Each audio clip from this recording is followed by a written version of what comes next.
Заговорихме за вируси.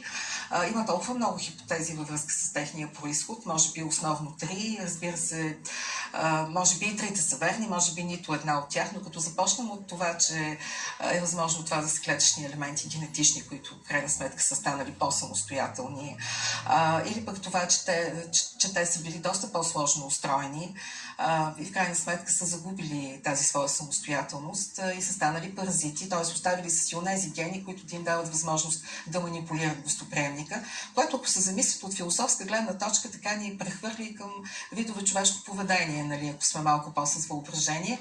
И стигнем до там, че е възможно дори целият живот да е тръгнал от вирусите, които да са се появили преди всички останали, по-специално РНК съдържащите вируси. Но първо да кажем, че в всички вируси, които до момента така бяха открити, учените подчертават дълбоко, че те изобщо не могат да инфектират хората.